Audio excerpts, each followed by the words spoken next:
The War of the Worlds by H.G. Wells, 1898. Book 1, The Coming of the Martians. Chapter 8, Friday Night. The most extraordinary thing to my mind, of all the strange and wonderful things that happened upon that Friday, was the dovetailing of the commonplace habits of our social order with the first beginnings of the series of events that was to topple that social order headlong.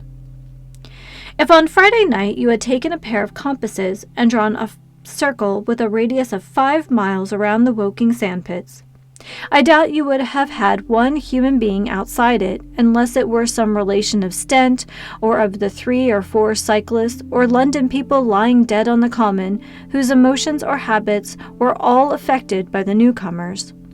Many people had heard of the cylinder, of course, and talked about it in their leisure, but it certainly did not make the sensation that an ultimatum to Germany would have done. In London that night, poor Henderson's telegram describing the gradual unscrewing of the shot was judged to be a carnard, and in his evening paper, after wiring for authentication for him and receiving no reply, the man was killed, decided not to print a special edition. Even within the 5-mile circle, the great majority of people were inert. I have already described the behavior of the men and women to whom I spoke. All over the district, people were dining and supping. Working men were gardening after the labors of the day. Children were being put to bed. Young people were wandering through the lanes love-making. Students sat over their books. Maybe there was a murmur in the village streets, a novel and dominant topic in the public houses, and here and there a messenger, or even an eyewitness of the later occurrences, caused a whirl of excitement, a shouting, and a running to and fro. But for the most part, the daily routine of working, eating, drinking, sleeping went on as it had done for countless years, as though no planet Mars existed in the sky. Even at Woking Station and Horsell and Shobham, that was the case. In Woking Junction, until a late hour, trains were stopping and going on, others were shunting on the sidings, passengers were alighting and waiting, and everything was proceeding in the most ordinary way. A boy from the town, trenching on Smith's Monopoly, was selling papers with the afternoon's news. The ringing impact of trucks, the sharp whistle of the engines from the junction, mingled with their shouts of "Men from Mars!" Excited men came into the station about 9 o'clock with incredible tidings, and caused no more disturbance than drunkards might have done.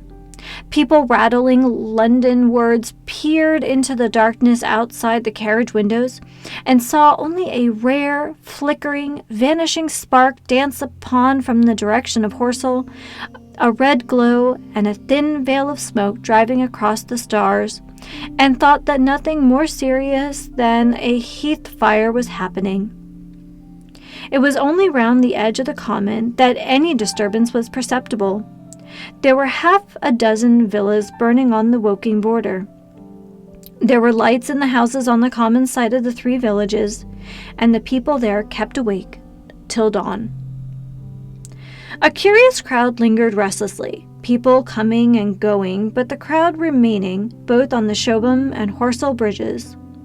1 or 2 adventurous souls, it was afterwards found, went into the darkness and crawled quite near the Martians.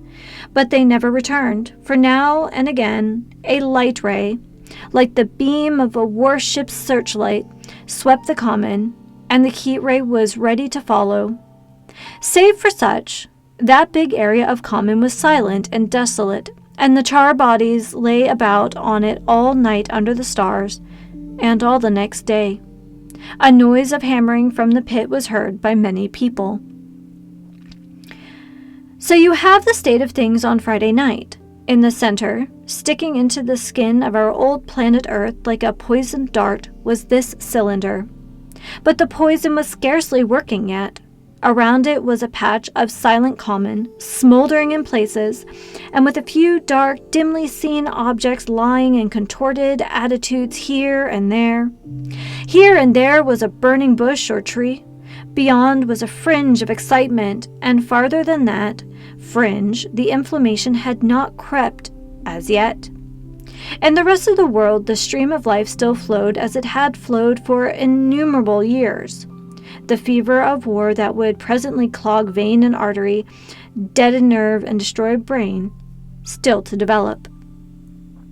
All night long, the Martians were hammering and stirring, sleepless, indefatigable, at work upon the machines they were making ready, and ever and again a puff of greenish-white smoke whirled up to the starlit sky. About 11, a company of soldiers came through Horsell and deployed along the edge of the common to form a cordon. Later, a second company marched through Shobham to deploy on the north side of the common. Several officers from the Inkerman barracks had been on the common earlier in the day, and one, Major Eden, was reported to be missing. The colonel of the regiment came to the Shobham Bridge and was busy questioning the crowd at midnight. The military authorities were certainly alive to the seriousness of the business. About 11, the next morning's papers were able to say a squadron of hussars, 2 Maxims, and about 400 men of the Cardigan Regiment started from Aldershot.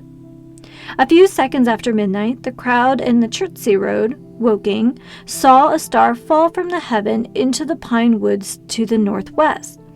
It had a greenish color and caused a silent brightness like summer lightning. This was the second cylinder.